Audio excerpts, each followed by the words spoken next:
Now, as we mentioned a couple of weeks ago, Brad Lam's Television City project recently went to the city's planning committee, where a staff report confirmed everyone's expectations by saying the two towers planned for the CHCH site are too high. Despite that, Lam told councillors he's still very much committed to Hamilton, and there's lots more people needing to know about what he has in mind. Brad, welcome back to City Matters. Well, thanks for having me. You weren't surprised by what staff came back with and what planning did, rubber stamping basically what staff said. Deny, deny, and deny. Yeah, I mean, we didn't veer from our original proposal of 40 and 30 and what we wanted to see. And we didn't sit down with the councillor, the neighborhood, or the planning department to revise it prior to that event. So effectively the reason for that is that prior to Kathleen Wynne and the Liberal Party eliminating the OMB, we always had the ability to appeal to the OMB at some point if we felt that the city wasn't negotiating good faith with us. But because as of April 3rd there is no more opportunity to go to the OMB, we had to preserve our land rights and appeal to the OMB after our 6-month application period had expired. It expired in March.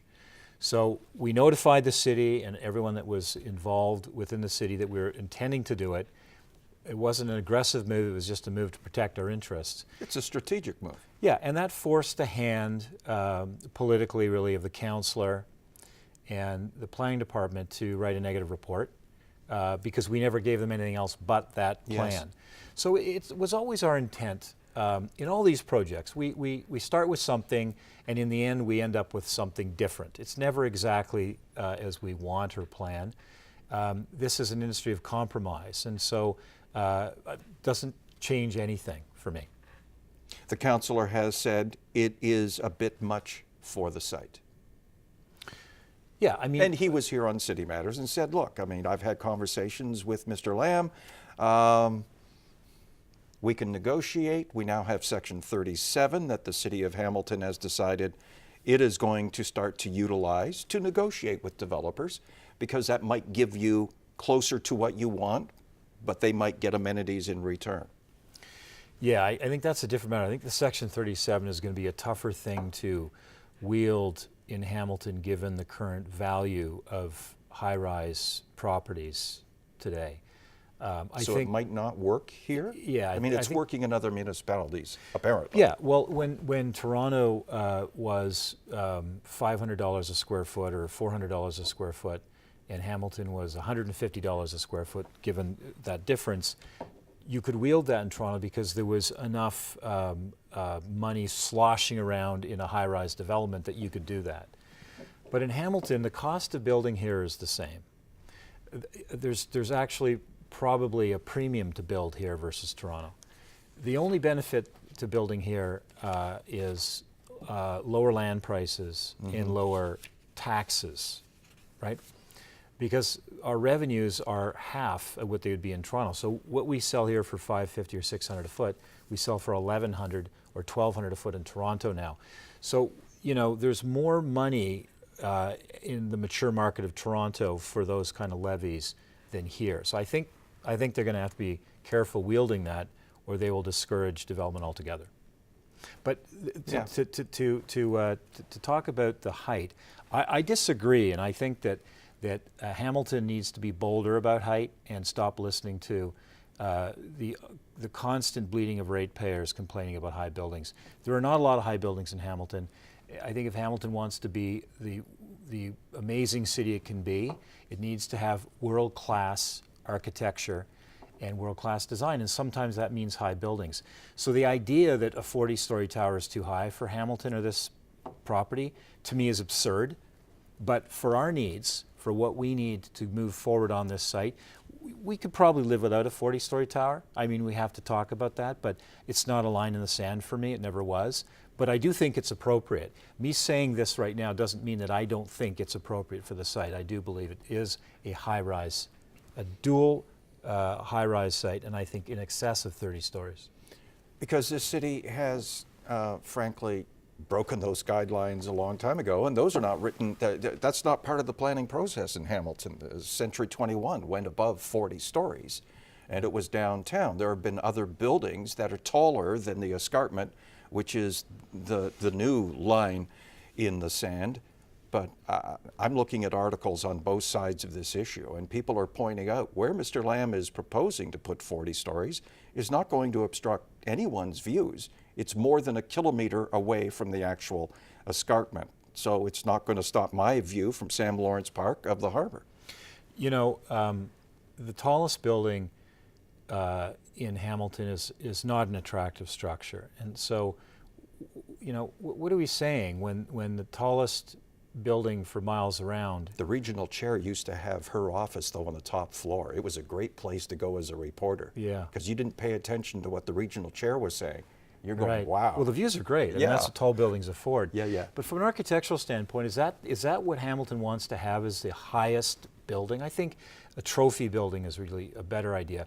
Who am I to say whether the escarpment is the measure of height? I mean, you know, I'm not the one determining that, but I don't fully understand how the escarpment is the line drawn in the sand for height. I don't get it, but if that's what the city finds important, then we need to work around that. You said at planning very clearly, I'm here to stay, and I'm willing to talk, and I'm willing to negotiate. This isn't necessarily have to go and be solved at the OMB. That's just a tool that you have, that you put in your back pocket and say, okay, ultimately we'll go here, but bottom line, you'd rather have it settled long before any OMB hearing. Yeah, I mean, the OMB is not my preferred place to go. I'll tell you that the last 6 projects that I've done in Ontario have all gone to the OMB, and we've won on every one, because our case in the end is reasonable, and it's well presented, and it follows the provincial policies for growth, which is what the OMB rules on. And this will be heard by the OMB if we can't make a deal. I'm not afraid of the OMB. I'm comfortable going there if we have to. We'll present a very strong case for it. But what's going to happen here is over the next few months, we're going to negotiate something, and I will draw a line in the sand, and I won't go over it. And if we can't make a deal on that, then we will go to the OMB, and we'll fight the city, and we'll fight the neighbors, and do all of that stuff. And I'm not afraid of that. You're looking at other properties. You're looking at doing more development. You made that clear last time you were on the show, that you think Hamilton is the next great city. This is going to be a great place to do business in. And I know you can't tell us where the projects are and who you're negotiating with, but you're really thumbs up on this city. Would you ever, as a business person, if you didn't get what you wanted on Jackson Street, would you just pull up shop?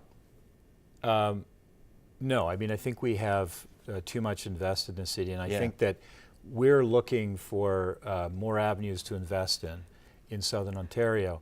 And so for me, the logical place is Hamilton and the Tri-Cities are the logical places for growth. I think maybe the Tri-Cities are a bit early for me in terms of what we deliver. Hamilton, I think, is ready for it in terms of prices and so on. We obviously need concessions from the city in terms of density and taxes.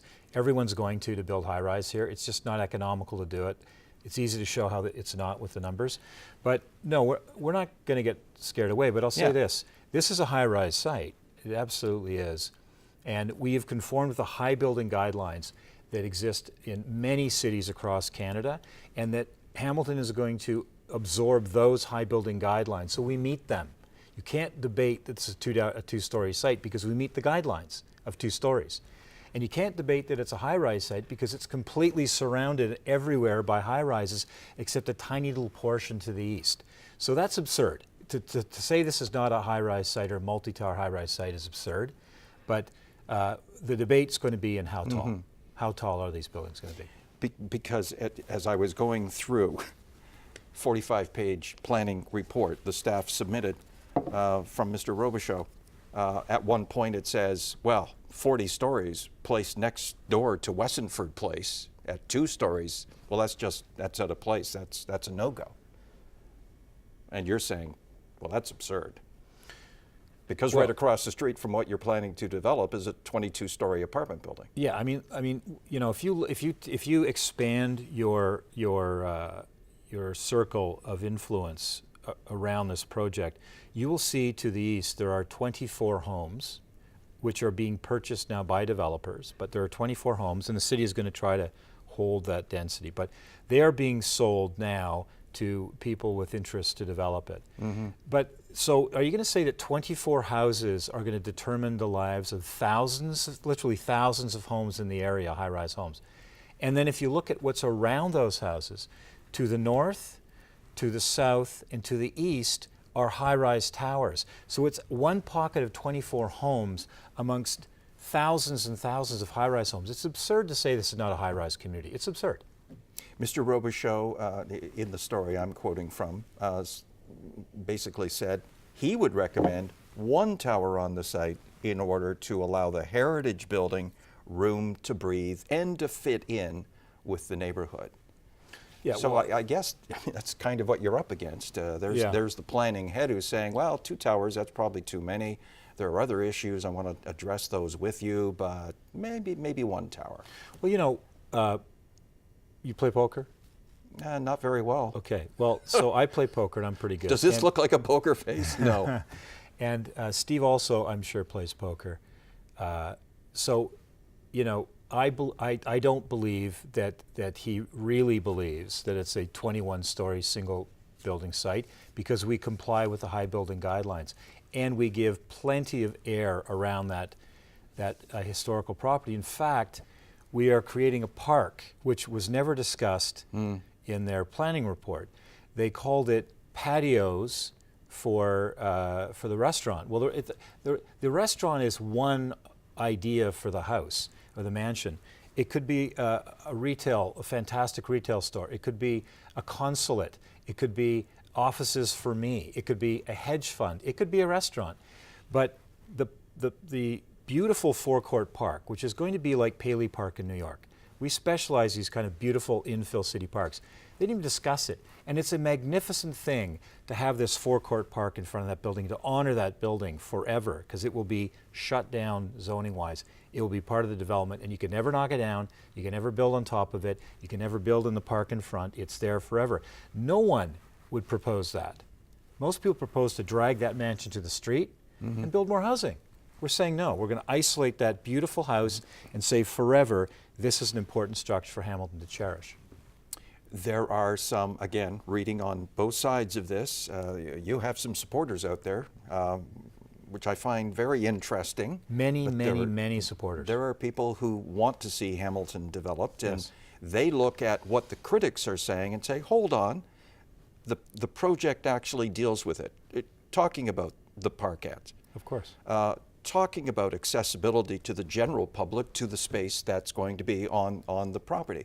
This is not being talked about by the critics, who seem to be talking mostly about a height, which is, again, as you've mentioned, a provincial mandate. We're not going to sprawl, we're going higher. Right. You're going higher. The others that we're talking about are shading and parking. And there seems to be this rumble out there that there's not enough parking. It's going to be intrusive on the streets surrounding this project. Can you please address parking, shading, how many bicycles are there going to be? All these little things that people seem to be fascinated with. Well, I think if you look at the buildings that surround this property, and I've had many of the people come into the sales office that live in the area saying, thank you, this is great. Because there's a lot of problems with that neighborhood, with crime and so on. And this will change that. Single-handedly, there'll be 800 or 900 people, because more than one person lives in an apartment. Yeah.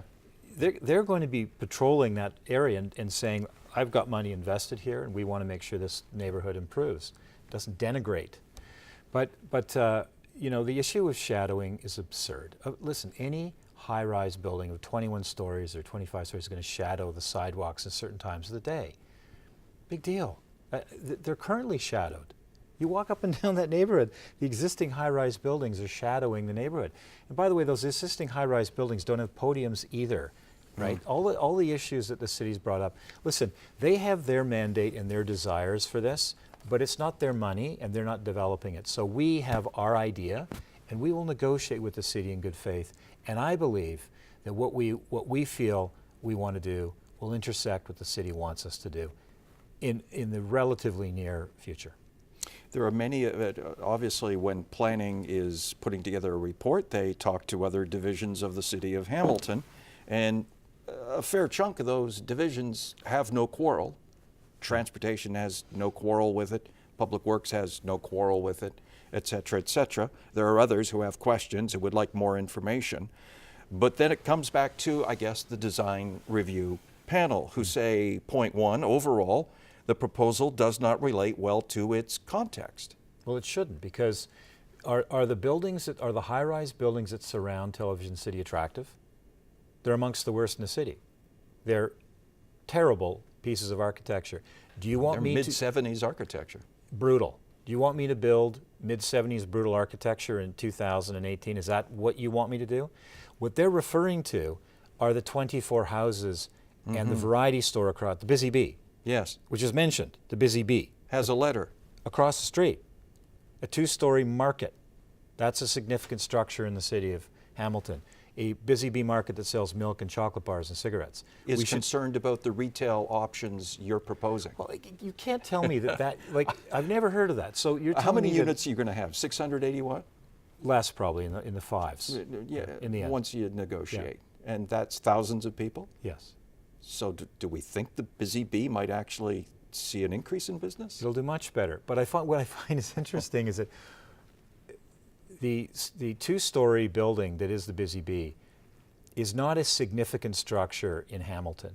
And to ask me to design my building's architecture around that structure is a bit absurd.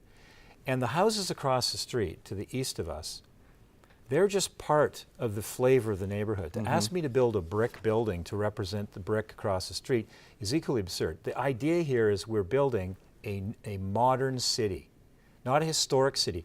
We'll save the history, like the mansion and other important buildings, but we should be building for today and tomorrow. And that means modern structures. And it's absurd to me to ask me to build a historical structure in a modern time. I don't understand that. You're preserving the historical structure, and that's the key. We're preserving. And I saw that as the key from the very beginning. You're not knocking it down and proposing 40 and 40 or 40 and 35. You're preserving a heritage building. Yeah. No, and we're going to do right by that building. We're also going to add on to it in the perfect way, which is the beautiful old and amazingly crisp new modern.